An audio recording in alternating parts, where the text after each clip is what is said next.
আজকের ক্লাসে আমি ক্লাস 10 ভেদ অধ্যায়ের কোষে দেখি 13 এর 11, 12 এবং 13 এই তিনটি অঙ্কের সমাধান করব। এই তিনটি অঙ্ক তোমরা যদি শুরু থেকে শেষ পর্যন্ত দেখো, আশা করি এই অঙ্কগুলো নিয়ে তোমাদের আর কখনো কোনো সমস্যা হবে না।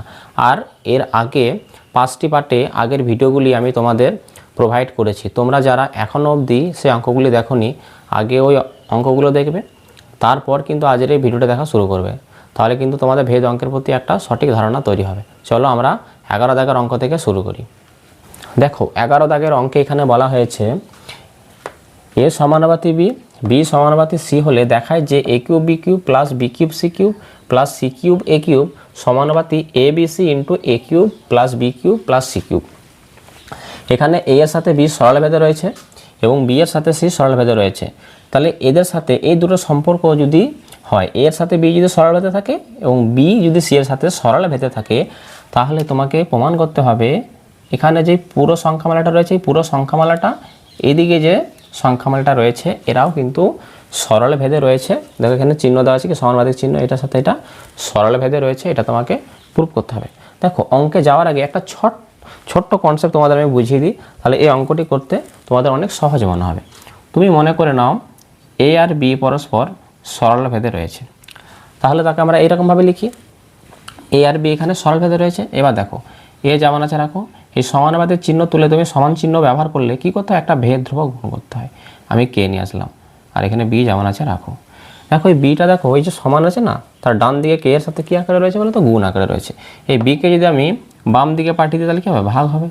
তাহলে এর নিচে আসবে আর এদিকে কে রয়েছে, কে কী বলতো অশূন্য ভেদ ধ্রুবক, কেটা কি এখানে অশূন্য ভেদ ধ্রুবক। তাহলে আমি কী পাচ্ছি, দুটো চলরাশি যখন সরল ভেদে সম্পর্কে থাকে, তাহলে দুটো চলরাশি যখন সরল ভেদে সম্পর্কে থাকে তাদের অনুপাত যদি করি তাহলে আমরা কী পাবো, ধ্রুবক পাবো। দেখো এ বাই বি সমান কি, দেখো এ একটা চলরাশি ছিল, বি একটা চলরাশি ছিল, তাদের অনুপাতটা দেখো কী পেয়েছি, কে পেয়েছি। কে কী ছিল, একটা অশূন্য ভেদ ধ্রুবক। দেখো এখানে দেখো যেটা আন্ডারলাইন করেছে সেটা একটা সংখ্যামালা, আর দেখো এখানে এ বি সি ইন্টু এটা যেটা রয়েছে সেটা একটা সংখ্যামালা। তাহলে এরা যদি সরল ভেদের সম্পর্কে থাকে, তাহলে এদের আমি যদি অনুপাত করি, বা এদের ভাগফলটা যদি আমি ধ্রুবক নিয়ে আসতে পারি, তাহলে আমি কি প্রমাণ করতে পারবো, এটা আর এটা মানে এই সংখ্যামালার সাথে এই সংখ্যামালাটা সরল ভেদের সম্পর্কে থাকবে। তাহলে আমাদের কাজ কি হবে, এই সংখ্যামালা আর এই সংখ্যামালার অনুপাতটা আমরা ধ্রুবক আনবো, তাহলে কিন্তু এটা আমরা প্রমাণ করতে পারবো যে এরা সরল ভেদের সম্পর্কে রয়েছে। ঠিক আছে, চলো এবার আমরা মূল অঙ্কে ফিরে যাই। দেখো এখানে আমাকে যে দুটো সম্পর্ক দেওয়া আছে, এর সাথে বি এর সম্পর্ক এবং বি এর সাথে সি এর সম্পর্ক, তাহলে এই সম্পর্ক দুটো থেকেই আমাকে সামনের দিকে যেতে হবে। তাহলে আমরা প্রথমে কি লিখব, এ সমানুপাতি বি আছে, এটি একটা সম্পর্ক দেওয়া আছে প্রশ্নের মধ্যে, আর বি সমানুপাতি সি এটা একটা সম্পর্ক দেওয়া আছে। তাহলে এখানে আমি এটা লিখলাম। এবার দেখো যা কাজ করে সেগুলো করো, এগুলো তোমরা আগেও শিখে এসছো। এ সমানুপাতি বি যদি হয়, এই সমানুপাতির চিহ্নটাকে তুলে তুমি সমান চিহ্ন ব্যবহার করতে চাইছো, তার জন্য তোমাকে একটা ভেদ ধ্রুবক গুণ করতে হবে। তাহলে এ সমান, এখানে আমি মনে করো কে ওয়ান একটা ভেদ ধ্রুবক নিয়ে আসলাম, আর বি যেমন আছে রাখলাম। এখানেও তাই, বি যেমন আছে রেখে দাও, এই সমানুপাতির চিহ্ন তুলে সমান চিহ্ন করো, একটা ভেদ ধ্রুবক গুণ করে দাও কে টু, আর এখানে সি যেমন আছে রাখলাম। এখানে তুমি ব্র্যাকেটের মধ্যে কী লিখবে, কে ওয়ান কে টু হচ্ছে অশূন্য ভেদ ধ্রুবক, অশূন্য ভেদ ধ্রুবক। এই কথাটা তুমি এখানে লিখে দেবে। এবার দেখো তাহলে এ এর ভ্যালুটা আমরা কত পাচ্ছি, কে ওয়ান বি, আর বি এর ভ্যালুটা কে টু সি। দেখো এখানে বি আছে না, এ দেখো এ এর মান যখন এখানে নির্ণয় করলাম আমরা কে ওয়ান বি, তাহলে এখানে যে বি সমান সমান আমরা কী জানি, কে টু সি। তাহলে বি এর জায়গায় যদি বি এর মানটা লিখে দিই, তাহলে নতুন করে আবার এ এর মানটা কী পাবো আমরা, এ সমান সমান আমরা কী লিখতে পারি, কে ওয়ান, আর বি এর মান তুমি বসিয়ে দাও কে two C into k two C. তাহলে এ সমান সমান আমরা কত পাচ্ছি, কে ওয়ান কে টু আর সি। তাহলে এখান থেকে আমরা এ এর একটা মান পেলাম আর বি এর মান এটা কে টু সি। বুঝতে পেরেছো? এবার দেখো এবার আমাদের কাজ কি হবে, এইটা আমাকে প্রমাণ করতে হবে যে এই সংখ্যামালাটা এই সংখ্যামালার সাথে সরল ভেদে রয়েছে, অর্থাৎ এদের আমি অনুপাতটা কী নিয়ে আসবো, ধ্রুবক নিয়ে আসবো, যেমন একটু আগে আমি এখানে তোমাদের দেখালাম। তাহলে দেখো এটা আমাকে নির্ণয় করতে হবে এর মানটা ধ্রুবক। তাহলে এটা আমি এখানে লিখব A cube B cube plus B cube C cube plus C cube A cube. Okay, C cube A cube এর নিচে এটাকে আমি এর নিচে করব, কারণ এদের অনুপাত, অনুপাত মানে কি নিচে লেখা দুটোকে, এটার নিচে যদি এটা লিখে তার মানে এরা অনুপাতে থাকবে। তাহলে এ বি সি, আর ব্র্যাকেটের মধ্যে কি রয়েছে A cube plus B cube plus C cube. Okay, এবার দেখো এখানে দেখো এ বি সি এই তিনটি লেটার রয়েছে এখানে। এর মধ্যে আমরা বি এর মানটা জানি আর এ এর মানটা জানি, এ আর বি এর মানটা জানি, কারণ বি এর মান হচ্ছে কে টু সি আর এর মান হচ্ছে কে ওয়ান কে টু সি। তাহলে যেখানে এ লেখা থাকবে সেখানে আমি কে ওয়ান কে টু সি ওর মানটা রিপ্রেজেন্ট করে দেবো, মানে পুট করে দেবো, রিপ্লেস করে দেবো, আর বি এর জায়গায় আমরা কে টু সি লিখে দেবো। বুঝতে পেরেছো? চলো তাহলে আমরা মানগুলো এবার বসাই। দাগটা দেবে এখানে, এখানে কি আছে এ কিউব বি কিউব। দেখো এ কিউব বি কিউব, এখানে এর মাথাও কিউব আছে, বি এর মাথায় কিউব আছে। অঙ্কটা সহজ করার জন্য তুমি কি করতে পারো, এটাকে তুমি এরকমভাবে করতে পারো, তাহলে অনেকটা সহজ হয়ে যাবে। এ এর মাথাও কিউব আছে, বি এর মাথাও কিউব আছে, তাহলে এটাকে আমি একবারে ব্র্যাকেটের মধ্যে লিখে বাইরে কিউব করতে পারি। ব্র্যাকেট ওপেন করলে এর মাথাও কিউব পাবে, বি এর মাথাও কিউব পাবে, এ বি লিখে বাইরে কিউব করলাম। ওকে, আর এটা কোথায় বি এর মাথাও কিউব, সি এর মাথাও কিউব আছে, তাহলে আমি বি সি লিখে এটাকে ব্র্যাকেটের মধ্যে রেখে বাইরে কিউব করলাম, প্লাস এখানে সি কিউব এ কিউব আছে, এটাকে আমি সি এ লিখে বাইরে কিউব করলাম। আর নিচে যেরকম আছে লিখো A B C into A cube plus B cube plus C cube. Okay, এবার দেখো সমান, দাগটা দেবে। এবার দেখো এখানে কি আছে এ আছে আর বি আছে ব্র্যাকেটের মধ্যে, তাহলে এ এর মান তো আমরা জানি কে ওয়ান কে টু সি, তাহলে এখানে আমরা মান লিখবো, এর জায়গায় লিখবো আমরা কে ওয়ান কে টু সি, সব এরা গুণ আকারে রয়েছে, ইন্টু এখানে বি আছে, এ আর বি গুণ ছিল তাই এখানে আমি গুণ দিলাম, এখানে বি আছে, বি এর মান কত কে টু সি, তাহলে দেখো এর জায়গায় ওর মানটা লিখেছি, তারপরে গুণ দিয়ে বি ছিল, বি এর মানটা কত কে টু সি, তাহলে বি এর জায়গায় আমরা লিখবো কে টু সি, ব্র্যাকেট বন্ধ, বাইরে কি ছিল কিউব ছিল। ওকে, তারপরে এখানে প্লাস চিহ্ন আছে, প্লাস চিহ্নটা দেবে। একই রকমভাবে এখানে বি আর সি আছে, বি এর মান জানি কিন্তু সি এর মান তো জানা নেই, তাহলে সি যেমন আছে রাখবো, বি এর মানটা তুমি বসাবে শুধু। তাহলে বি এর মানটা কত কে টু সি ইন্টু সি আছে, সি যেমন আছে রেখে দাও, ব্র্যাকেট বন্ধ করে বাইরে কিউব প্লাস। তারপরে দেখো এখানে কি রয়েছে, এখানে সি আছে, ব্র্যাকেটের মধ্যে আছে সি এ বাইরে কিউব, সি এর মান তো আমরা জানি না, তাহলে সি যেমন আছে রেখে দাও, ইন্টু এ আছে, তাহলে এর মানটা কি কে ওয়ান কে টু সি, ব্র্যাকেট বন্ধ করে বাইরে কিউব বসাবে। তাহলে ওপরে এ আর বি এর জায়গায় আমরা এ বি এর মান বসিয়েছি, এবং একই রকমভাবে নিচে যেখানে যেখানে এ বি আছে সেখানে সেখানে তাদের মানটা তুমি বসাও। প্রথম আছে এ, দেখো এখানে এ বি সি আছে, এর মান তো আমরা জানি কে ওয়ান কে টু সি, তারপরে এখানে বি আছে, বি এর মানটা কত কে টু সি, তারপরে কি আছে সি, সি এর তো মান নেই তাহলে সি লিখলাম। তাহলে এটা হচ্ছে এ এর মান, বি এর মান আর সি এর মান, কারণ এখানে এ বি সি পরস্পর গুণ আকারে ছিল, আমি লিখে দিয়েছি মানগুলো এখানে। তারপর ব্র্যাকেট, এখানে তুমি সেকেন্ড ব্র্যাকেট ব্যবহার করবে। দেখো ব্র্যাকেটের মধ্যে কি আছে এ কিউব, তাহলে দেখো এর মান তো আমরা জানি কে ওয়ান কে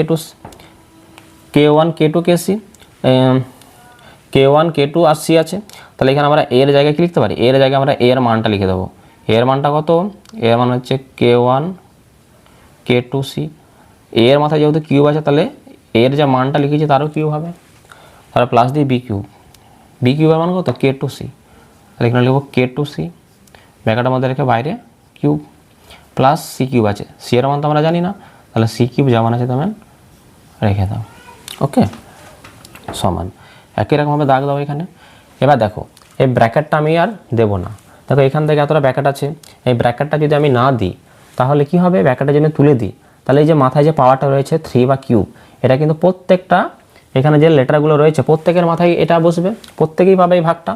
তাহলে দেখো এখানে কে ওয়ান ছিল, তাহলে কে ওয়ান তার কিউব, কে টু ছিল তার মাথাও কিউব বসবে, কে টু তার কিউব, তারপরে সি রয়েছে সি কিউব, আর আবার কে টু রয়েছে তার কিউব, আবার সি রয়েছে কিউব, তাহলে প্রত্যেকের মাথায় কিউবটা বসলো, প্লাস এখানে দেখো কে টু সি সি আছে দেখো, তাহলে দেখো এদের প্রত্যেকের মাথায় বসবে, তাহলে কে টু যেমন আছে রাখো এখানে কে টু তার পাওয়ারে কত কিউব, তারপর এখানে দেখো সি আর সি গুণ করলে কি হয়, দেখো সি আর সি গুণ করলে সি স্কোয়ার হবে, তাহলে সি স্কোয়ার বা তুমি আলাদা করে লেখো, পরের লাইনে আমরা করছি, এখানে সি কিউব পাবে ভাগ, তারপর আরও একটা সি আছে তার মাথাও বসবে সি কিউবটা, প্লাস তারপর এই ব্র্যাকেটটা দেখো, এই ব্র্যাকেটটা তুলে দেবো, কিউব প্রত্যেকের মাথায় বসিয়ে দাও, সি কিউব কে ওয়ান কিউব কে টু কিউব আর হচ্ছে সি কিউব।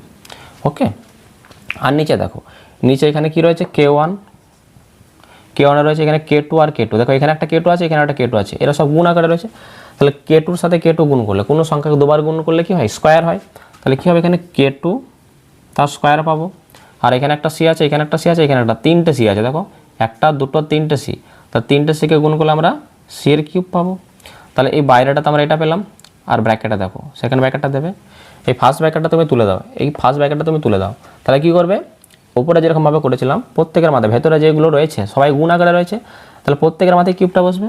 তাহলে K1 cube, K2 cube, C cube, দেখো এটা হয়ে গেল। তারপরে প্লাস আছে দাও, এখানে দেখো K2 আর সি ব্র্যাকেটের মধ্যে গুণ আছে, তাহলে ব্র্যাকেটটা তুলে দিলে দুটো সংখ্যার মাথায় কী হবে, কিউবটা বসবে। তাহলে K2 তার কিউব, সি তার কিউব প্লাস, আর এখানে শুধু সি কিউব আছে, সি কিউবটা বসিয়ে দাও। ওকে, এবার দেখো, এবার আমরা কি করব দেখো, এবার আমাদের কাজ হবে, এই দেখো এইখানটা দেখো, এই জায়গায় দেখো, এখানে দেখো K1, এই জায়গাটা দেখো, এখানে K1 একবারই আছে, তাহলে K1 এর কিউব যেমন আছে রাখো তুমি, K1 তার কিউব। এখানে দেখো K2 আর K2 দুবার আছে, তাহলে K2 দুবার আছে, তাহলে পাওয়ার যদি দেখো বেশ যদি সমান থাকে, এটাও K2 এটাও K2, তাহলে গুণ করলে কি হবে, এর পাওয়ার 3 এর পাওয়ার 3, তাহলে K2 তার পাওয়ারে কী হয়ে যাবে 6 হয়ে যাবে, কারণ 3 3 কত হয়ে যাবে, যোগ করলে 6 হয়ে যাবে, তাহলে K2 তার পাওয়ারে 6 হবে এটা। আর এখানে দেখো সি কিউব, এখানে সি কিউব, তাহলে সি এর পাওয়ারে কত হবে 6 হবে, 3 3 কত হয় 6 হয়, প্লাস এখানে দেখো K2 একবারই আছে, তাহলে K2 কিউব যেমন আছে রাখো এখানে, আর সি কিউব আর সি কিউব গুণ করলে কি হবে, বেশ সমান। দেখো এটাও সি এটাও সি, বেশ সমান হলে তাদের মাঝে যদি গুণ চিহ্ন থাকে তাহলে উপরে পাওয়ারগুলো কী হয়, যোগ হয়, তাহলে সি এর পাওয়ারে 3 3 কত হয়ে যাবে 6 হয়ে যাবে, সি এর পাওয়ারে 6 প্লাস এখানে কত দেখো সি কিউব আর সি কিউব, তাহলে এদেরকে গুণ করলে কী হবে, সি এর মাথায় 6 হবে, আর এখানে K1 কিউব, আর এখানে K2 কিউব, বুঝতে পেরেছো। এবার দেখো নিচে আমরা কি পাচ্ছি, এখানে দেখো K1 যেমন আছে রাখো, K2 তার স্কোয়ার যেমন আছে রেখে দাও, আর এখানে দেখো সি কিউব রয়েছে, সি কিউবটা লেখো।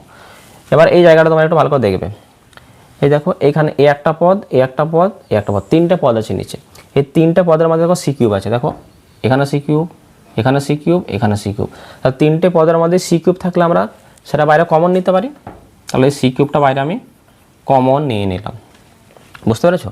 তাহলে সি কিউবটা যদি আমি কমন নিয়ে নিই তাহলে আমরা কী পাবো বলো তো, এখানে K1 কিউব আর K2 কিউব থাকবে, K1 তার কিউব, K2 তার কিউব, কারণ সি কিউব বাইরে চলে গেছে কমনে, তার প্লাস এখানে সি কিউব যদি বাইরে চলে যায় এখানে K2 তার কিউব থাকবে, K2 তার কিউব প্লাস, আর এখানে সি কিউব বাইরে কমন চলে গেছে, এখানে কিছু নেই মানে তাহলে 1 আছে, বুঝতে পেরেছো।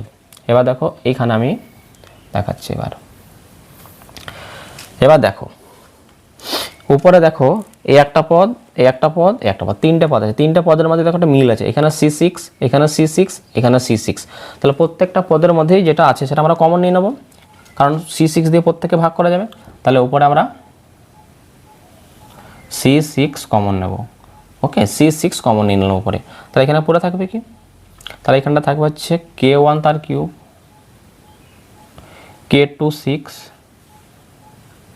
ওকে, সি কিউব বাইরে কমন নিয়েছি প্লাস, তারপর এখানে C6 বাইরে কমন চলে গেছে, K2 কিউব থাকবে এখানে, K2 কিউব, তাহলে K2 কিউব আর প্লাস, তারপর এখানে দেখো C6 বাইরে কমন চলে গেছে, এখানে K1 কিউব আর K2 কিউব, K1 তার কিউব, K2 তার কিউব, দেখো প্রত্যেকটা পদ থেকে C6 বাইরে কমন নিয়ে গেছি, বাকি যেগুলো লেখা আছে সেগুলো তুমি এখানে লিখে দেবে, বুঝতে পেরেছো। আর নিচে দেখো এখানে K1 রয়েছে, K2 তার স্কোয়ার রয়েছে, আর এখানে কি রয়েছে দেখো সি কিউব আর সি কিউব গুণ করলে কি হয়, সি এর পাওয়ারে 6 হবে, আর ব্র্যাকেটের মধ্যে কি রয়েছে K1 cube, K2 cube plus K2 cube plus 1, bracket বন্ধ। এবার দেখো উপরে আর নিচে দেখো, এখানে দেখো C6 আছে আর এখানে দেখো C6 আছে, তাহলে C6 আর C6 কেটে গেলে বাকি উপরে দেখো কি পড়ে আছে, সব K পড়ে আছে, আর নিচে দেখো সব K রয়েছে, আর Kটা কি ছিল এখানে, K ছিল একটা K1 K2, এরা কি বলতো K1 K2 এরা সবই অশূন্য ভেদ ধ্রুবক ছিল, তার মানে কি আমি ধ্রুবক পেয়ে গেছি, তাহলে এই যে এই সংখ্যামালা আর এই সংখ্যামালাটার আমি অনুপাতটা আমি কী পাচ্ছি বলো তো, বা ভাগফল কী পাচ্ছি, ধ্রুবক পাচ্ছি, তাই না। তাহলে আমি এখানে কী লিখবো বলো তো, তাহলে আমি লিখতে পারি এখানে যে A cube B cube plus B cube C cube plus C cube A cube by দেখো এটা যেটা ছিল A B C A cube plus B cube plus C cube, কারণ এটার অনুপাত আমি ধ্রুবক পেয়েছি, তাহলে এটা সমান সমান কি লিখতে পারি, ধ্রুবক লিখতে পারি, ধ্রুবক লিখতে পারি, কারণ এটার অনুপাতটা আমি ধ্রুবক পেয়েছি। দেখো এখানে কে ছাড়া অন্য কোনো লেটার ছিল না, আর কেটাকে তো K1 K2 ছাড়া আর এখানে কিছু নেই, আর এগুলো তো আমরা এখানে লিখে দিয়েছি। দেখো K1 K2 অশূন্য ভেদ ধ্রুবক ছিল। তাহলে দেখো এ কিউব বি কিউব ওপরে যেমন আছে রাখো, plus B cube C cube plus C cube A cube যেমন আছে রেখে দিলাম, উপরে যেমন লেখা আছে তেমন লিখে দিলাম। আর দেখো এইটা দেখো, এই A B C into A cube plus B cube plus C cube, এটা দাগের নিচে আছে, এটাকে যদি আমি সমানের এদিকে পাঠিয়ে দিই তাহলে কী হবে, গুণ হয়ে যাবে। তাহলে ধ্রুবকের সাথে কী হবে, গুণ হবে। তাহলে ধ্রুবকের সাথে কী হয়ে যাবে, গুণ হয়ে যাবে। বুঝতে পেরেছো? তাহলে এটা A B C into A cube plus B cube plus C cube আমি নিচে লিখে দিচ্ছি এখানে। তাহলে দেখো এবার দেখো এটা সমানের ডান দিকে পাঠিয়ে দিলে গুণ হবে।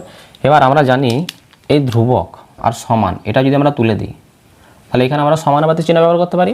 তাহলে ধ্রুবক আর সমান এই চিহ্নটা তুলে দিলে আমরা সমানুপাতিক চিহ্ন দিতে পারি। তাহলে আমরা লিখব এখানে A cube B cube plus B cube C cube plus C cube A cube সমানুপাতিক কী হবে বলো তো, আমি নিচে লিখছি এটা A B C A cube B cube plus C cube. তাহলে কী হলো, আমরা প্রুফ করলাম। তাহলে এটি কি হয়ে গেল বলো তো, এটি হয়ে গেল 11 দাগের অঙ্কের প্রমাণ।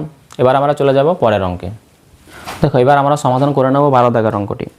দেখো 12 দাগের অঙ্কে এখানে বলা হয়েছে x ডেসিমিটার গভীর একটি কূপ খনন করার জন্য মোট ব্যয়ের এক অংশ x এর সঙ্গে সরলভেদে এবং অপর অংশ x স্কয়ারের সাথে সরলভেদে পরিবর্তিত হয়। যদি 100 ডেসিমিটার এবং 200 ডেসিমিটার কূপ খনন করার জন্য যথাক্রমে 5000 টাকা এবং 12000 টাকা ব্যয় হয়, তবে 250 ডেসিমিটার গভীর কূপ খননের জন্য কত ব্যয় হবে হিসাব করে লিখি। দেখো ছাত্রছাত্রীদের কাছে এই অঙ্কটি অনেক কঠিন মনে হয়, তারা অঙ্কটি করতে গিয়ে প্রায় ভুল করে থাকে, কারণ তাদের কাছে সঠিক ধারণাটা ক্লিয়ার নেই। আজকের এই ভিডিওটি দেখার পর এই অঙ্ক নিয়ে তোমাদের কোনো ডাউটই থাকবে না। দেখো অঙ্কটি তোমাদের একটু আমি বোঝানোর চেষ্টা করি। দেখো তুমি মনে করে নাও এটা হচ্ছে আমাদের ভূপৃষ্ঠ, এই ভূপৃষ্ঠ থেকে নিচের দিকে তুমি মনে করে নাও 500 ডেসিমিটার গভীর একটি কূপ খনন করেছো। তাহলে ভূপৃষ্ঠ থেকে নিচের দিকে 500 ডেসিমিটার গভীর একটা কূপ খনন করেছো। এবার এই কূপ খননের জন্য তো খরচ করতে হবে, ব্যয় করতে হবে। আমি ধরে নিলাম এই 500 ডেসিমিটার কূপ খনন করার জন্য মোট তোমার 800 টাকা খরচ হয়েছে, এটা আমি ধরে নিলাম। ওকে, 800 টাকা মোট খরচ হয়েছে, পুরো 500 ডেসিমিটার কূপ খননের জন্য 800 টাকা খরচ হয়েছে। ওকে, এবার এখানে যে খরচটা হয়েছে 800 টাকা 500 ডেসিমিটারের জন্য, এই টাকাটা কিন্তু একবারে কিন্তু হয়নি, দুটো পার্টে এই খরচটা কিন্তু দুটো পার্টে ভাগ হয়েছে। এবার কেন দুটো পার্টে ভাগ হয়ে খরচটা হয়েছে সেটাও আমি তোমাদের বোঝাবো। দেখো তুমি মনে করে নাও এই ভূপৃষ্ঠ থেকে এরকম একটা গভীরতা পর্যন্ত, মনে করো এরকম একটা জায়গাতে মনে করো নাও 300 ডেসিমিটার পর্যন্ত। তাহলে ভূপৃষ্ঠ থেকে 300 ডেসিমিটার পর্যন্ত আমি প্রথমে যখন কূপটা আমি খনন করলাম, এখানে একটা টাকা খরচ হয়েছে, আমি ধরে নিলাম এখানে 500 টাকা, সাপোজ ধরে নাও 300 টাকা খরচ হয়েছে, বা তুমি ধরে নাও 200 টাকা খরচ হয়েছে। ওকে, 200 টাকা খরচ হয়েছে। তুমি ধরে নাও প্রথম 300 ডেসিমিটার গভীর কূপ খনন করতে 200 টাকা খরচ হয়ে গেছে। তাহলে বাকি এই নিচের দিকে কত পড়ে রয়েছে, কত ডেসিমিটার গভীর কূপ খনন করার বাকি রয়েছে, তাহলে 300 এখান থেকে, তাহলে বাকিটা হচ্ছে 200, এই বাকি হচ্ছে 200 ডেসিমিটার পড়ে রয়েছে। এই 200 ডেসিমিটারের জন্য তাহলে কত খরচ হবে, তাহলে মোট যদি আমি 800 টাকা ধরে নিই তাহলে 200 এখানে হয়ে গেছে, তাহলে বাকি থাকছে আর কত, 600 টাকা। এই 600 টাকাটা এই 200 ডেসিমিটার কূপ খনন করার কাজে ব্যয় হয়েছে। এবার এটা কেন হলো দেখো সেটাও আমি বলবো। এবার দেখো কোয়েশ্চেনের মধ্যে বলা আছে যে এই যে এখান থেকে x ডেসিমিটার গভীর, মানে এই যে গভীরতাটা আছে না, এই গভীরতাকে কিন্তু প্রশ্নে x চলরাশি দ্বারা চিহ্নিত করা হচ্ছে। x বলতে এখানে গভীরতাকে বোঝানো হচ্ছে, বোঝা গেল। বলেছে যে খরচের একটি অংশ x এর সাথে, অর্থাৎ x মানে কি গভীরতার সাথে সরলভেদে পরিবর্তিত হয়। এটার কারণ কি, মানে প্রথম এইটুকুনি জায়গা দেখো, এইটুকুনি জায়গাতে যে খরচটা হয়েছে সেটা গভীরতার সাথে সরলভেদে পরিবর্তিত হয়েছে, অর্থাৎ গভীরতা যে অনুপাতে বেড়েছে খরচটা এইটুকুনি জায়গাতে সেই অনুপাতেই কিন্তু বেড়েছে। দেখো ব্যাপারটা তোমাদেরকে এখানে আমি বুঝিয়ে দিই। মনে করো না এদিকে আমি গভীরতা লিখছি আর এদিকে আমি ব্যয় লিখছি। ওকে, গভীরতা আর ব্যয়। মনে করো নাও তুমি 4 ডেসিমিটার একটা গভীর কূপ খনন করেছো, তার জন্য তোমার ব্যয় হচ্ছে 10 টাকা। কত? 10 টাকা। এবার মনে করো না তুমি এখন 12 ডেসিমিটার তুমি কূপ খনন করবে, তাহলে 12 ডেসিমিটার তুমি কূপ খনন করতে চাইছো, তাহলে গভীরতাটা কত গুণ বেড়েছে? গভীরতা মানে হচ্ছে এখানে এক্স, তাহলে কত গুণ বাড়লো? এখানে প্রথমের থেকে 3 গুণ বেড়েছে, কারণ 4 সাথে 3 গুণ করলে আমরা 12 পাই। তাহলে একই রকমভাবে খরচটাও কিন্তু 3 গুণ বেড়ে যাবে। তাহলে 3 দশে কত হবে? 30 টাকা। তাহলে 4 ডেসিমিটার গভীর কূপ খনন করতে তোমার যদি 10 টাকা খরচ হয়, তাহলে 12 ডেসিমিটার কূপ খনন করতে তোমার কত খরচ হবে? 30 টাকা। কারণ গভীরতাটা যে অনুপাতে বেড়েছে, ব্যয়টা তোমার সেই অনুপাতেই বাড়বে, এইটুকুনি জায়গাতে। কারণ এই জায়গাতে কি বলতো, উপরের অংশ কূপ খনন করা অনেক সহজসাধ্য ব্যাপার, কারণ উপরে গভীরতা কম, এখানে মাটি অনেক নরম থাকে, কূপটা খুব তাড়াতাড়ি খনন করা হয়ে যাবে, বুঝতে পেরেছো? কিন্তু নিচের দিকে যেহেতু গভীরতা বাড়ছে, এখানে কাজ করা অনেক রিস্কি, কারণ অনেক সময় যে কোনো দুর্ঘটনা ঘটতে পারে, কিংবা নিচের দিকে কূপ খননের সময় তার গতিপথে বড় বড় শিলাখণ্ড, শক্ত পাথর যদি চলে আসে, সহজে করা যায় না।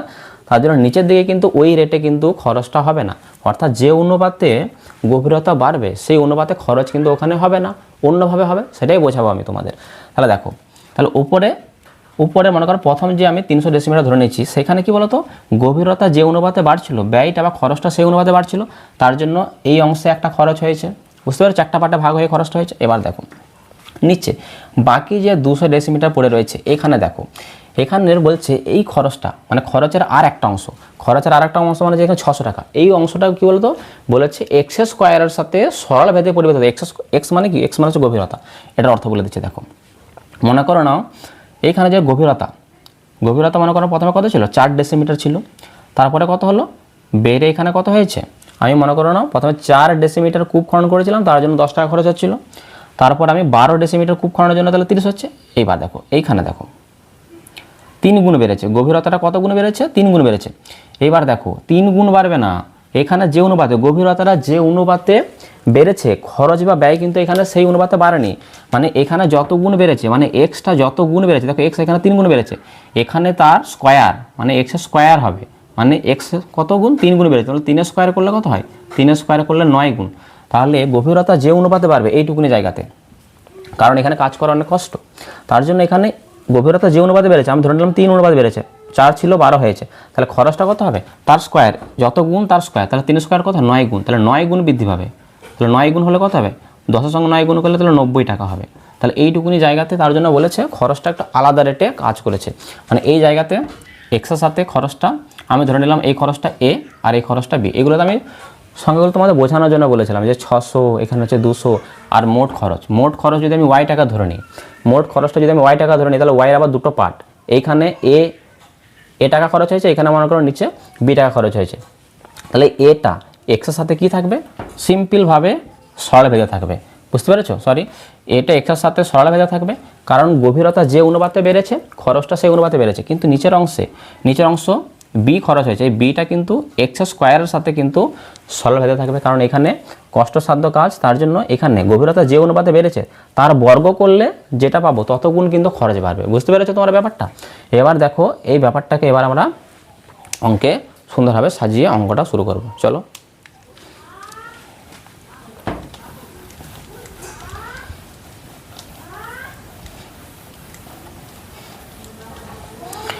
দেখো এখানে আমি মোট খরচটা 800 টাকা ধরে নিয়েছিলাম, এটা তো আমরা মন গড়া বোঝানোর জন্য তোমাদের ধরেছি, তাহলে আমি জানি না কত খরচ হয়েছে বা ব্যয় হয়েছে, তাহলে আমি ধরে নেবো যে মোট ব্যয় হচ্ছে ওয়াই টাকা ধরে নেবো, আর তার দুটো পার্ট করেছিলাম, যেমন 800 দুটো পার্ট করেছিলাম আমি, ঠিক একই রকমভাবে ওই যে মোট যে খরচ তার আবার দুটো পার্ট আছে বা দুটো অংশ থাকবে, সেই দুটোকে আমরা প্রথমে ধরে নেবো কিছু একটা। ওকে, তাহলে আমরা প্রথমে লিখবো যে ধরি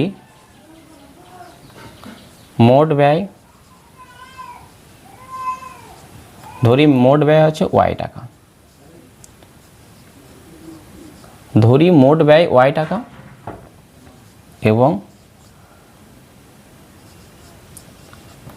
ব্যয়ের দুটি অংশ, কারণ ব্যয়টা দুটো পার্টে ভাগ হয়েছিল, ব্যয়ের দুটি অংশ যথাক্রমে এ ও বি। তাহলে আমি ধরে নিলাম মোট ব্যয় হচ্ছে ওয়াই টাকা এবং ব্যয়ের দুটি অংশ যথাক্রমে এ ও বি। তাহলে দেখো কোয়েশ্চেনের মধ্যে কী বলেছিল, ব্যয়ের একটি অংশ এক্সের সঙ্গে সরলভেদে পরিবর্তিত হয়, আর ব্যয়ের অপর অংশ এক্স স্কোয়ারের সাথে সরলভেদে পরিবর্তিত হয়। তাহলে এটাকে আমরা এবার কীভাবে লিখবো সেটা আমরা দেখব। দেখো, তার আগে তুমি লিখে নাও, মোট ব্যয় যেহেতু ওয়াই টাকা আর এই ব্যয়ের দুটি অংশ আছে যথাক্রমে এ আর বি, তাহলে এটাকে আমরা এইভাবে লিখতে পারি যে অতএব ওয়াই সমান সমান কি এ প্লাস বি, এটা আমরা লিখতে পারি। কেন বলো তো, ওয়াইটা হচ্ছে মোট খরচ, আবার এ আর বি দুটো যে পার্ট, এই দুটোকে যোগ করলে আমার মোট খরচের সাথে সমান হবে।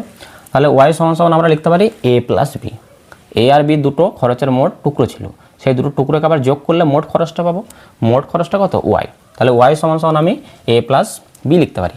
আর কোয়েশ্চেনের মধ্যে কী দেওয়া ছিল যে এই যে খরচের একটি অংশ বা ব্যয়ের একটি অংশ, ব্যয়ের একটি অংশ কি এ, তাহলে এটা নাকি এক্সের সাথে, এক্স কি, এক্স হচ্ছে গভীরতা, মানে গভীরতার সাথে সরলভেদে পরিবর্তিত হয়, এটা একটা। আর খরচের অপর অংশ বা ব্যয়ের অপর অংশ বি ছিল, এই বিটা নাকি এক্স স্কোয়ারের সাথে মানে গভীরতার বর্গের সাথে কি সমানুপাতিক। বুঝতে পেরেছো, সরলভেদে রয়েছে। তাহলে তোমরা বুঝতে পেরেছো যে এখানে স্কোয়ার কী করে হয়েছে আর এখানে এ কী করে হলো, মানে এক্স কী করে হয়েছে, এগুলো আমরা বোঝালাম। এবার দেখো, এ যেমন আছে রাখো, এই চিহ্নটাকে তুমি তুলে সমান চিহ্ন করো, তার জন্য একটা ভেদ ধ্রুবক নিয়ে আসতে হবে। তুমি মনে করো না K1, আর এখানে এক্স যেমন আছে রাখলাম। তাহলে এ সমান সমান K1 এক্স পেলাম, আর এখানে বি যেমন আছে রাখো, এই ভেদ চিহ্ন তুলে দাও, সমান চিহ্ন করে দাও, একটা ভেদ ধ্রুবক নিয়ে আসো K2, আর এখানে এক্স স্কোয়ার। এখানে তুমি কি লিখবে, এখানে তুমি লিখবে K1 K2 অশূন্য ভেদ ধ্রুবক।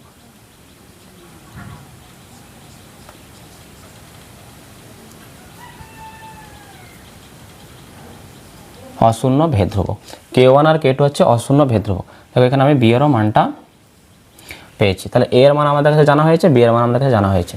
বুঝতে পেরেছো। এবার দেখো এখানে একটা সমীকরণ আছে, দেখো ওয়াই সমান সমান এ প্লাস বি, এগুলো তো স্কোয়ার নয়, এগুলো আমি বোঝানোর জন্য দাগ দিয়েছিলাম। তাহলে ওয়াই সমান সমান এ প্লাস বি, এটাকে আমরা লিখতে পারি, সুতরাং আমরা কি বলতে পারি, সুতরাং আমরা লিখতে পারি যে ওয়াই সমান সমান কী ছিল, ওয়াই সমান সমান এ প্লাস বি ছিল না। এবার দেখো, তাহলে ওয়াই সমান সমান আমি নতুন করে কি লিখতে পারি, এর মান জানি আর বি এর মান জানি, তাহলে এর জায়গায় আর এ লিখবো না, এর জায়গায় আমি K1 এক্স লিখতে পারি। তাহলে এ আছে, এর জায়গায় লিখো তুমি K1 এক্স প্লাস, এখানে বি আছে, দেখো বি এর জায়গায় আমি K2 এক্স স্কোয়ার লিখবো, K2 এক্স স্কোয়ার। বুঝতে পেরেছো।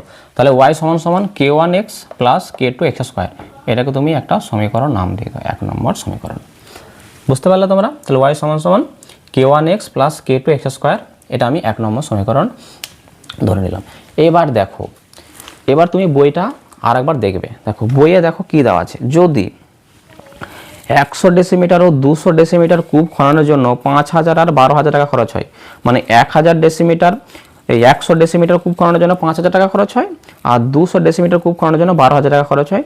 তবে তোমাকে নির্ণয় করতে হবে 250 ডেসিমিটার কূপ খননের জন্য কত ব্যয় হবে। দেখো কিচ্ছু না, তোমরা দেখো এখানে আমরা একটা জিনিস লিখে নেবো। এখানে আমরা কী লিখে নেবো বলো তো, যে তথ্যটা বইয়ের মধ্যে দেওয়া আছে। একদিকে লিখবো আমরা গভীরতা, গভীরতাকে আমরা এক্স দ্বারা চিহ্নিত করবো কারণ বইয়ে বলে দিচ্ছে। আর এখানে লিখবো ব্যয়, গভীরতা আর ব্যয় লিখবো। 100 ডেসিমিটার, 100 ডেসিমিটার তুমি যদি গভীর কূপ খনন করতে যাও তাহলে তোমার 5000 টাকা খরচ পড়বে, এটা প্রশ্নের মধ্যে দেওয়া আছে। আর 200 ডেসিমিটার গভীর কূপ খননের জন্য 12000 টাকা খরচ হয়।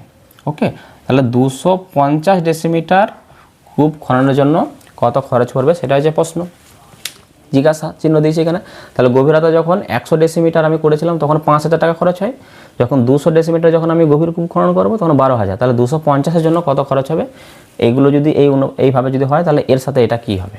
দেখো প্রথমে আমাদের কাজ কী হয় বলো তো, প্রথমে আমাদের কাজ হয় এখানে যে 1 নম্বর সমীকরণ আছে এখান থেকে তোমাদের প্রথম কাজ হবে K1 আর K2-র মান তোমাকে নির্ণয় করতে হবে। বোঝা গেল। K1 আর K2-র মান যদি আমরা নির্ণয় করতে পারি, আর দেখো এখানে এক্সের মানটা দেওয়া আছে কত শেষে 250, তাহলে এখানে যদি আমি K1 মান বসাই, K2-র মান যদি জেনে যাই আর এক্সের জায়গায় যদি এক্সের মানটা বসিয়ে দিই তাহলে আমি এখানে ওয়াইয়ের মানটা পেয়ে যাবো। তাহলে ওয়াইয়ের মানটা আমাকে বের করতে হবে।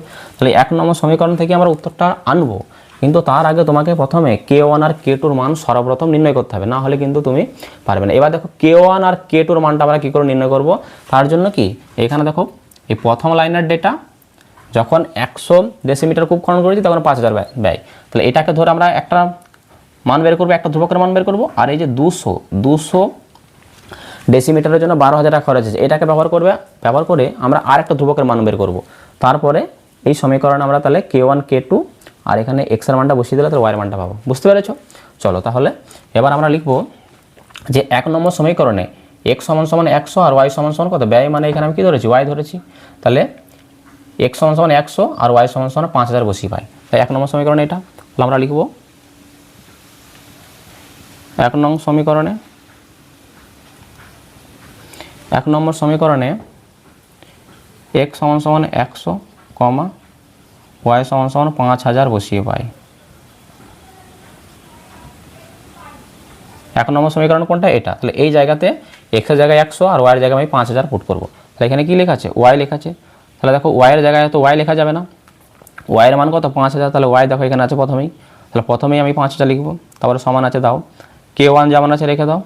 তারপরে x, দেখো k1 এর সাথে xটা গুণ আকারে রয়েছে, x এর মান আমরা কত বসাবো 100, তাহলে ইনটু 100। তারপরে প্লাস আছে দেবে k2 তো মান তো আমরা জানি না, k2 যেমন আছে রাখো গুণ x স্কয়ার, x এর মান কত, x এর মান হচ্ছে 100, তাহলে x স্কয়ার মানে কি, x কে আমরা দুবার গুণ করব, তাহলে 100 কে আমরা দুবার গুণ করে দেবো, এখানে স্কয়ার আছে যেহেতু। বুঝতে পেরেছো তোমরা? তাহলে এখানে আমি x আর y এর মান পুট করলাম।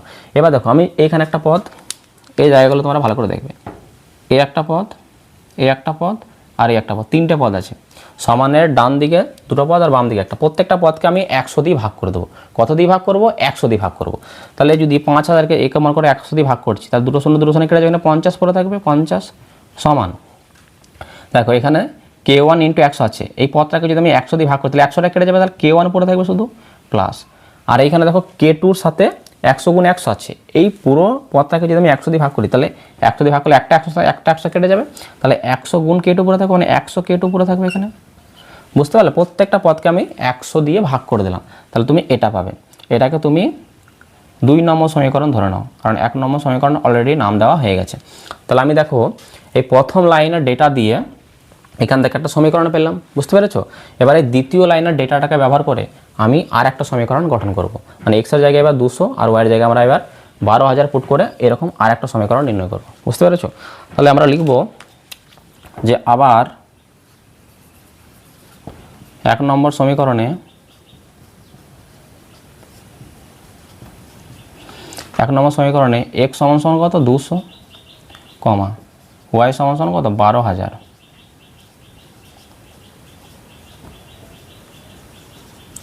তাহলে 1 নম্বর সমীকরণে x সমান সমান 200 আর y সমান সমান 12000 বসিয়ে পাই। তাহলে বসাও এখানে, দেখো 1 নম্বর সমীকরণ কোনটা, এই দেখো এটা। তাহলে y এর মান এবার কত, y এর মান হচ্ছে 12000, প্রথমেই তো y ছিল, তাহলে প্রথমেই আমাকে 12000 লিখতে হবে, 12000।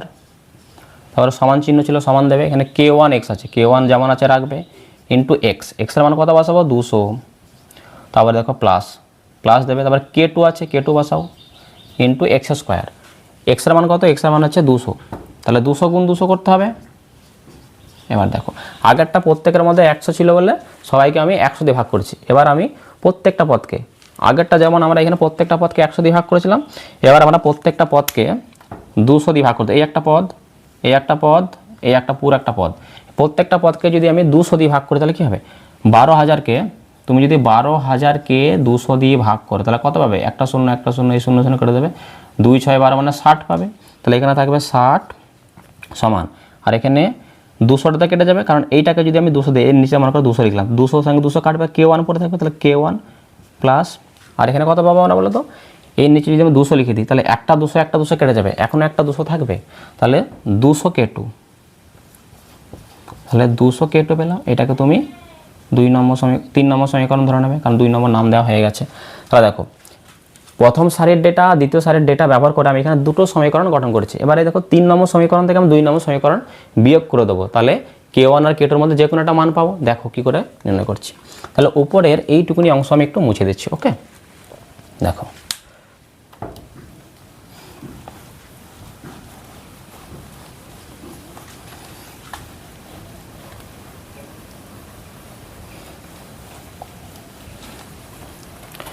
তাহলে এবার আমরা লিখব যে 3 নম্বর সমীকরণ থেকে 2 নম্বর সমীকরণ বিয়োগ করে পাই। তাহলে লেখো এখানে 3 নম্বর মাইনাস 2 নম্বর করে পাই।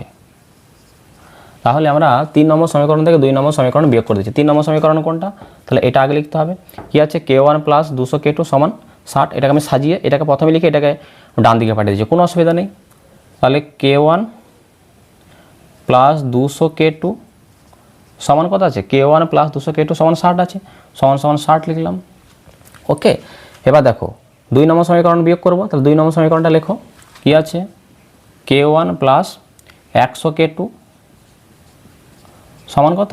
50। বিয়োগ করবো। দেখো সাইনগুলোটা চেঞ্জ করতে হয়। এই ধরনের বিয়োগ তোমরা আগের ক্লাসে শিখে এসছো, অনেক আগের ক্লাসে শিখেছো। দেখো এখানে প্লাস আছে মাইনাস করবে, এটা এখানে প্লাস আছে মাইনাস, আর এখানে প্লাস আছে মাইনাস। দেখো এটা মাইনাস k1 হয়েছে, এখন এটা মাইনাস k1 আর এটা প্লাস k1, তাহলে এটা কেটে যাবে, মাইনাসে প্লাসে কেটে যায়। আর এখানে প্লাসে মাইনাসে মাইনাস হয়। 200k2 থেকে, মানে 200টা k2 থেকে তুমি যদি 100টা k2 বাদ দিয়ে দাও, তাহলে কি পড়ে থাকবে? 100টা k2 পড়ে থাকবে, মানে 100k2 হবে সমান। আর এখানে মাইনাস, এখানে প্লাস, মাইনাসে প্লাস কি হয়? মাইনাস হয়। 60 থেকে 50 বাদ দিলে কত হয়? 10 হয়, প্লাস 10 হবে। তাহলে এখান থেকে তুমি k2-র মানটা কত পাবে? 10 যেমন আছে রাখবো। 100 k2-র সাথে বাম দিকে গুণ আকারে ছিল, তাহলে ডান দিকে আসলে কি ভাগ, মানে নিচে লিখবো। এই একটা শূন্য কেটে দাও, তাহলে k2 সমান সমান কত পেলাম? উপরে 1 নিচে 10। দেখো একটা ভেদ ধ্রুবকের মান আমি পেয়ে গেছি কত? k2 মান হচ্ছে 1/10। বুঝতে পারছো? একই রকমভাবে এবার আমরা এই k2-র মানটা হয় তুমি 2 নম্বর নাহলে 3 নম্বর যে কোনো একটা সমীকরণে তুমি বসিয়ে দিলে k1-এর মানটা পেয়ে যাবে। তারপর আমরা 1 নম্বর সমীকরণে চলে আসবো। কত সহজ আমরা অঙ্কটা করতে পারবো। তাহলে আমরা লিখবো এবার, দেখো এইগুলো আমি একটু মুছে দিচ্ছি। ওকে, এবার আমরা কি লিখবো বলো তো? আমরা লিখবো এবার, কারণ আমরা k2-র মান জানি, একটা ধ্রুবকের মান আমরা নির্ণয় করতে পেরেছি। এবার লিখবো 2 নম্বর সমীকরণে, এই যে 2 নম্বর সমীকরণ আছে না, এই 2 নম্বর সমীকরণে k2-র মানটা যদি আমি বসিয়ে দিই, তাহলে আমি k1-এর মানটা পেয়ে যাবো। ঠিক আছে, তাহলে লিখবে তুমি এখানে, তুমি চাইলে 3 নম্বর সমীকরণে বসাতে পারো k2-র মানটা, তাও উত্তর আসবে। তাহলে 2 নম্বর সমীকরণে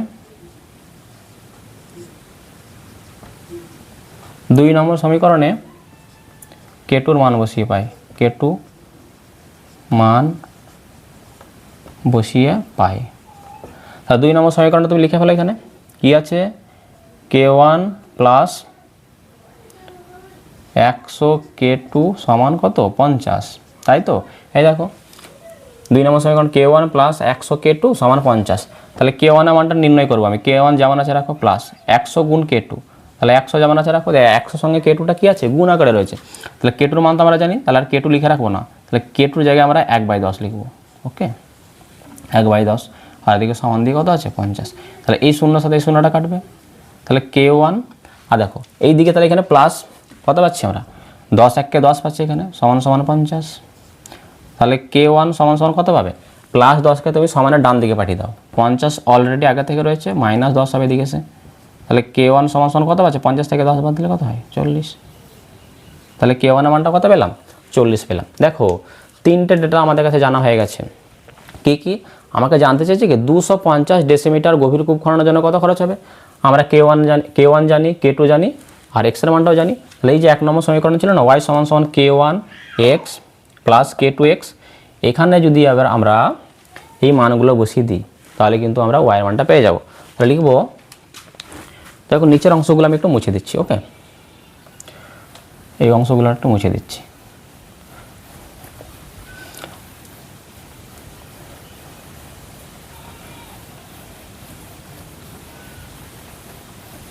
তাহলে আমরা লিখব যে 1 নম্বর সমীকরণে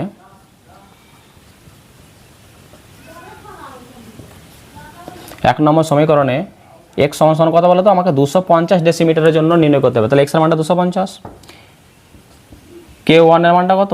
40, কমা k2 সমান সমান কত? 1/10 বসিয়ে পাই।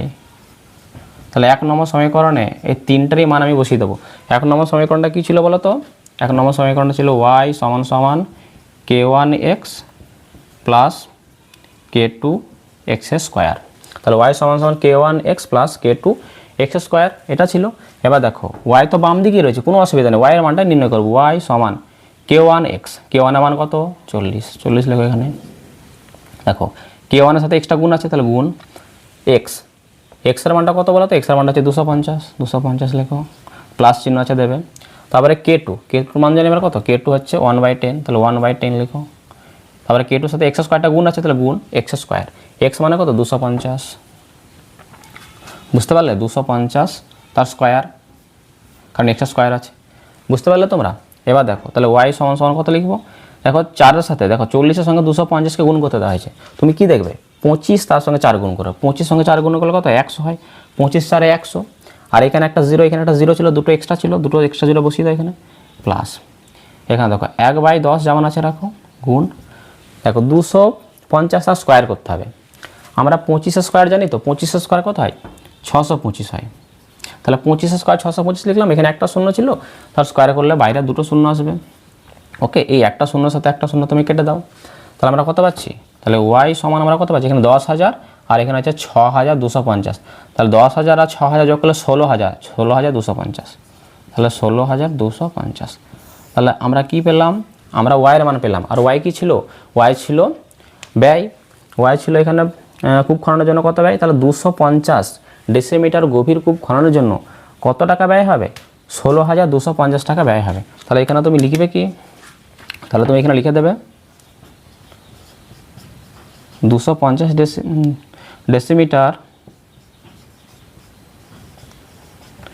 গভীর কূপ খননের জন্য 16,250 টাকা ব্যয় হবে। তাহলে দেখো কত সহজে আমরা অঙ্কটা বুঝতে পারলাম, আশা করি তোমরা অঙ্কটা বুঝতে পেরেছো, যদি না বুঝতে পারো তাহলে কমেন্টে অবশ্যই জানাবে, আর ভিডিওগুলি তোমাদের যদি কোনো উপকারে আসে তাহলে অবশ্যই তোমরা ভিডিওতে একটি লাইক করবে এবং বন্ধুদের মধ্যে শেয়ার করবে, এবং চ্যানেলটিকে পরবর্তী ভিডিও পেতে চ্যানেলটিকে অবশ্যই তোমরা সাবস্ক্রাইব করে নেবে। এবার চলো আমরা পরের অঙ্কে চলে যাব। দেখো এবার আমরা সমাধান করে নেব 13 দাগের অঙ্কটি। দেখো 13 দাগের অঙ্কে এখানে বলা হয়েছে চোঙের আয়তন ভূমির ব্যাসার্ধের দৈর্ঘ্যের বর্গের এবং উচ্চতার সঙ্গে যৌগিক ভেদে আছে। ওকে, দুটি চোঙের ভূমির ব্যাসার্ধের দৈর্ঘ্যের অনুপাত হচ্ছে কত 2:3 এবং তাদের উচ্চতার অনুপাত 5:4 হলে ওদের আয়তনের অনুপাত নির্ণয় করতে হবে। যে দুটো চোঙ এখানে দেওয়া হয়েছে তাদের আয়তনের অনুপাত নির্ণয় করতে বলা হয়েছে। দেখো তোমরা যে প্রথমে যে লাইনটা দেওয়া আছে না, এটা তোমরা অর্থ বুঝতে পেরেছো, যে চোঙের আয়তনটা ভূমির ব্যাসার্ধের দৈর্ঘ্যের বর্গের এবং উচ্চতার সঙ্গে যোগী ভেদ আছে। দেখো এর অর্থ অনেক জটিল করে লেখা আছে এখানে, অনেকে হয়তো বুঝতে পারোনি, এটা তোমাদের আমি বুঝিয়ে দেওয়ার চেষ্টা করি। দেখো মনে করে নাও এখানে আমি দুটি চোঙ নিচ্ছি। ওকে, এখানে আমি মনে করে নাও দুটি চোঙ নিচ্ছি, এটি একটা চোঙ মনে করো না, আর এখানে আর একটা চোঙ নিচ্ছি আমি, লম্বা বৃত্তাকার দুটি চোঙ নিয়েছি। মনে করো না এই চোঙের ব্যাসার্ধ হচ্ছে এটা, আর এর মানটা ধরে নাও 4 সেন্টিমিটার, আর এখানে যে চোঙটা নিচে তার ব্যাসার্ধ ধরে নাও, এখান থেকে এটা হচ্ছে ব্যাসার্ধ, এর রেডিয়াসটা হচ্ছে 2 সেন্টিমিটার। ওকে, আর এই চোঙের হাইট মনে করো নাও সাপোজ তুমি ধরে নাও 3 মিটার, আর এই চোঙের হাইট মনে করো নাও সাপোজ 1 মিটার। ওকে, 1 মিটার ধরে নিলাম। তাহলে দুটি চোঙ নিয়েছি আমি এখানে, তাহলে দুটি চোঙেরই আমি আলাদা আলাদা ব্যাসার্ধ নিয়েছি, এর ব্যাসার্ধ হচ্ছে 4, এর ব্যাসার্ধ হচ্ছে 2, এর হাইটটা বা উচ্চতা হচ্ছে 3, এর আমি ধরে নিয়েছি 1 মিটার। তাহলে এই চোঙের যদি আমি আয়তন নির্ণয় করতে যাই, তাহলে দেখো চোঙের আয়তন নির্ণয় করার জন্য তোমাকে কোন রাশিমালা জানতে হবে, চোঙের আয়তন নির্ণয় করার জন্য একটা রাশিমালা তোমাকে অবশ্যই জানতে হবে, সেটা হচ্ছে পাই আর স্কোয়ার এইচ। কী বলো তো, পাই আর স্কোয়ার এইচ। তুমি এই চোঙের যখন আয়তন নির্ণয় করবে তখন এই রাশিমালাটাই ব্যবহার করতে হবে, আবার এই চোঙের যখন তুমি আয়তন নির্ণয় করবে তখন এই রাশিমালাটাকে ব্যবহার করতে হবে, কারণ চোঙের আয়তন নির্ণয় করার রাশিমালা এটাই। এবার দেখো, এবার এই চোঙের আয়তন যখন আমি এই সূত্র দিয়ে বা এই রাশিমালা দিয়ে করব, তখন দেখো কি কি গুণ করতে হচ্ছে, পাই আর স্কোয়ার এইচ। আবার এই চোঙের যখন আয়তন নির্ণয় করব তখন এই সূত্র মানে পাই আর স্কোয়ার এইচ করতে হচ্ছে। দেখো দুটোর ক্ষেত্রে পাই তো একটা কী বলতো ধ্রুবক সংখ্যা, পাইটা যদি আমি না গুণ করি, দুটো সংখ্যার সাথেই তো কমন জিনিস গুণ হচ্ছে, কমন জিনিস গুণ করে কোনো লাভ নেই, দেখতে হবে ডিফারেন্স, এর ডিফারেন্স। দেখো আর এর মধ্যে পার্থক্য আছে 8টা, আর এখানে উচ্চতা দেখো আলাদা আলাদা আছে, তাহলে এদের জন্য আয়তনের পার্থক্যটা হতে পারে, কিন্তু পায়ের জন্য এই দুটো চোঙের আয়তনের কোনো পার্থক্য পড়বে না, কারণ হচ্ছে কি বলতো পাইটা একটা ধ্রুবক সংখ্যা, তাহলে পাই তুমি বাদ দিয়ে দেবে। তাহলে আয়তন সমান সমান তাহলে কী পড়ে থাকছে, আয়তনটা কার উপর নির্ভর করবে, চোঙের আয়তনটা এখান থেকে আর স্কোয়ার পড়ে রয়েছে আর এইচ পড়ে রয়েছে, আর আয়তনকে আমরা যদি ভি ধরে নিই তাহলে ভি সমানুপাতিক কার সাথে হয়ে যাবে আর স্কোয়ার এইচ। তার জন্য এখানে বলেছে যে চোঙের আয়তনটা ভূমির ব্যাসার্ধের বর্গ, দেখো ভূমির ব্যাসার্ধ মানে কোনটা, আর কে বোঝাচ্ছে, তাই না? তাহলে তার বর্গ মানে কি স্কোয়ার, আর উচ্চতার সাথে দেখো যৌগিক ভেদে রয়েছে। দেখো এখানে আর স্কোয়ার গুণ এইচ আছে, আর স্কোয়ারের সাথে দেখো এইচটা কী আকারে রয়েছে, গুণ আকারে রয়েছে। তাহলে ভূমির ব্যাসার্ধের বর্গের সাথে আর উচ্চতার সাথে কী ভেদে রয়েছে, যৌগিক ভেদে। মানে এটা কি, কোনো একটা চলরাশি, যেমন আয়তন একটা চলরাশি, কোনো চলরাশি যখন দুই বা তার বেশি চলরাশির গুণফলের সাথে যখন সরল ভেদে থাকে তখন সেটা বলি আমরা যৌগিক ভেদ। দেখো এই ভিটা দেখো, এই একটা চলরাশি, এদের গুণফলের সাথে দেখো সরল ভেদে রয়েছে, তার জন্য যৌগিক ভেদে আছে। এই কথাটা বলা হয়েছে যে আয়তনটা ভূমির ব্যাসার্ধের বর্গ আর উচ্চতার সাথে কী হিসাবে রয়েছে, যৌগিক ভেদে রয়েছে। বুঝতে পেরেছো? তাহলে এই ফরম্যাটে কিন্তু ওই কথাটাকে আমরা লিখবো, যে কথাটা প্রথম লাইনে বলে দিয়েছে যে চোঙের আয়তন ভূমির ব্যাসার্ধের বর্গ ও উচ্চতার সাথে যৌগিক ভেদে আছে, মানে এই রকম আকারে রয়েছে, কারণ পায়ে উড়ে গেছে, কমন জিনিস কেটে দিয়েছে, তার মানে অর্থ এটা হচ্ছে। তোমরা বুঝতে পেরেছো? এবার আমরা চলে যাব মূল অঙ্কে। দেখো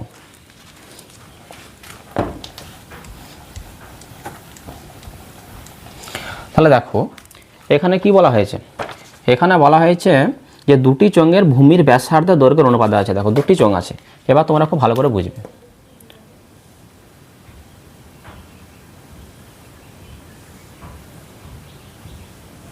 এই একটা চোঙ, আর এখানে আমি আর একটা চোঙ নিয়েছি, যদিও চোঙের মতো এগুলো হচ্ছে না, তোমরা এগুলো ধরে নাও যে চোঙ এটা। দেখো এটা হচ্ছে প্রথম চোঙ, এটা হচ্ছে দ্বিতীয় চোঙ। ওকে, প্রথম চোঙে যে ভূমির ব্যাসার্ধ দৈর্ঘ্য অনুপাত হচ্ছে 2:3। এটা হচ্ছে ব্যাসার্ধ, এখান থেকে এটা হচ্ছে এই চোঙের ব্যাসার্ধ, আবার এখান থেকে এটা হচ্ছে এর ব্যাসার্ধ। এদের অনুপাতটা দেওয়া আছে কত, 2:3। মানে এটা যদি 2 হয়, 2 ইউনিট হয়, তাহলে এটা 3 ইউনিট হবে। আমি ধরে নিলাম এটা হচ্ছে 2R আর এটা হচ্ছে 3R। ঠিক আছে, আমি ধরে নিলাম প্রথম এদের অনুপাতটা দেওয়া ছিল কত, 2:3। তাহলে এদের সাথে একটা ধ্রুবক পদ আমি গুণ করতে পারি। তাহলে আমি ধরে নিলাম প্রথম যে চোঙটা রয়েছে তার ব্যাসার্ধ হচ্ছে 2R, আর দ্বিতীয় যে চোঙটা রয়েছে তার ব্যাসার্ধ আমি ধরে নিলাম 3R। ওকে, আর তাদের উচ্চতার অনুপাত দেওয়া আছে কত, 5:4। 5:4 দেওয়া আছে। আমি ধরে নিলাম উচ্চতা হচ্ছে, প্রথম চোঙের উচ্চতা হচ্ছে 5H, আর এটা মনে করো নাও 4H। 5:4 ছিল, তাহলে এটাকে আমি একটা করে ধ্রুবক গুণ করে নিলাম, অনুপাতের সাথে একটা করে ধ্রুবক পদ গুণ করতে হয়। দেখো 5H আর এটা 4H ধরে নিলাম। এবার দেখো বলেছে ওদের আয়তনের অনুপাত কত। দেখো এবার আমরা কী করে নির্ণয় করব। তাহলে আমরা প্রথমে লিখে নিতে হবে যে সম্পর্কটা আমরা শিখলাম, সেই সম্পর্ক ধরেই আমাদের কিন্তু এগোতে হবে, যে কোন চোঙের আয়তন ভূমির ব্যাসার্ধের বর্গের সাথে এবং উচ্চতার সাথে যৌগিক ভেদে আছে, এই জিনিসটা আমাকে কিন্তু এখানে লিখতে হবে। তাহলে আমরা প্রথমে এখানে কি লিখব, প্রথমে লিখব যে ধরে নিলাম যে চোঙের ভূমির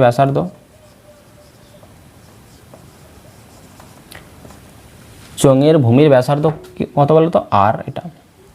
ওকে, তাহলে চোঙের ভূমির ব্যাসার্ধ আমি ধরে নিলাম আর, তারপর কি ধরতে হবে বলো তো, উচ্চতা হচ্ছে H এবং আয়তন উচ্চতা H এবং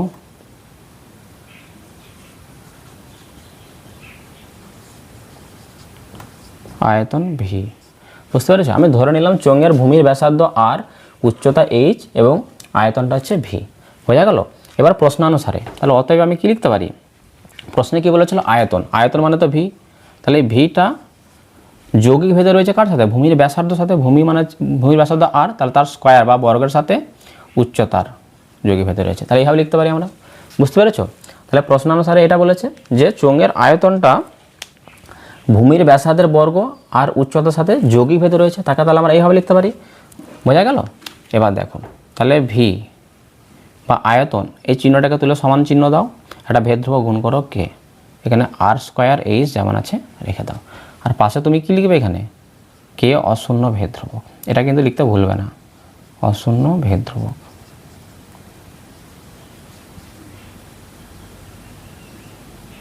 বুঝতে পেরেছো? কে হচ্ছে একটা অশূন্য ভেদ ধ্রুবক। এবার দেখুন তাহলে আয়তন বের করার জন্য আমরা কী ব্যবহার করবো, এইটুকুনি ব্যবহার করবো, কে ইন্টু R²H।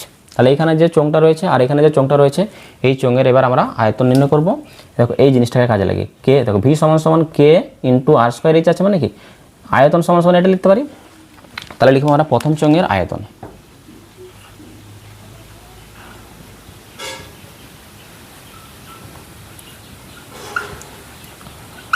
প্রথম চোঙের আয়তন। দেখো এই চোঙটার আমি আয়তন নির্ণয় করতে চাইছি, তাহলে কী করে নির্ণয় করব, আয়তন নির্ণয় করার জন্য যে লিখবো আমরা কে R²H লিখব।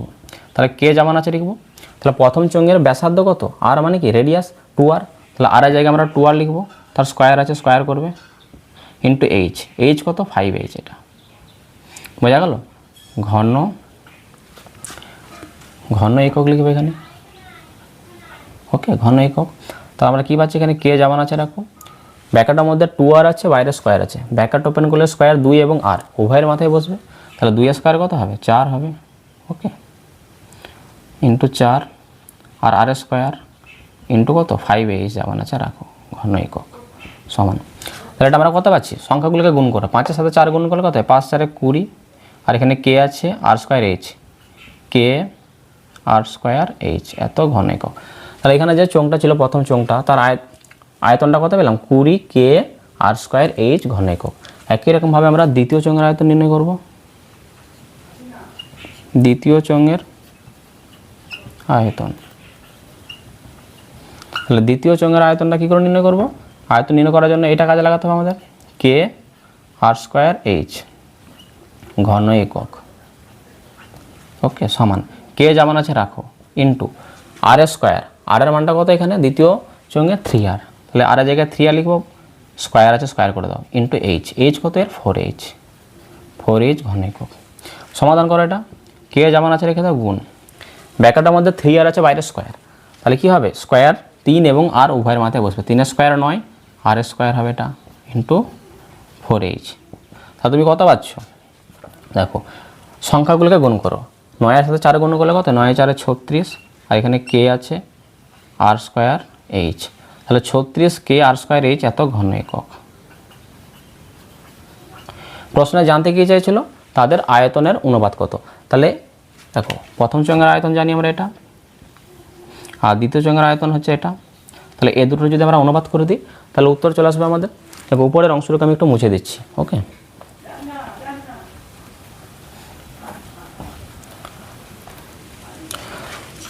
তাহলে লিখবো এখানে আমরা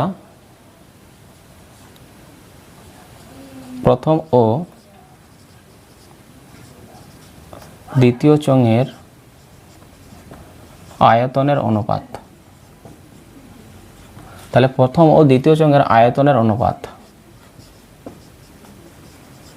দেখো প্রথম চোঙের আয়তনটা কত 20 কে r স্কোয়ার h, লেখো এখানে 20 কে r স্কোয়ার h অনুপাত দ্বিতীয় চোঙের কত 36 কে r স্কোয়ার h, বুঝতে পেরেছো। এবার দেখো কে r স্কোয়ার h দুই দিকেই রয়েছে, কেটে দাও, এখানে কি রয়েছে 20 আর এখানে 36, 20 আর 36কে কোন সংখ্যা দিয়ে কাটাকাটি করা যায় বলো তো, 4 দিয়ে কাটো তুমি, 4-5 কত হয় 4-5 হয় 20, আর 4-9 কত 36, তা 4 দিয়ে কাটলাম, 4-5 20 আর 4-9 36, তাহলে উত্তর আমরা কত পাচ্ছি 5:9 পাচ্ছি। এটাই হয়ে গেল এই প্রশ্নের সঠিক উত্তর। তাহলে আজকের ক্লাসটা আমি এখানেই শেষ করছি, দেখা হচ্ছে পরের ভিডিও নিয়ে, আর চ্যানেলটাকে তোমরা অবশ্যই সাবস্ক্রাইব করবে এবং বন্ধুদের মধ্যে শেয়ার করে নেবে।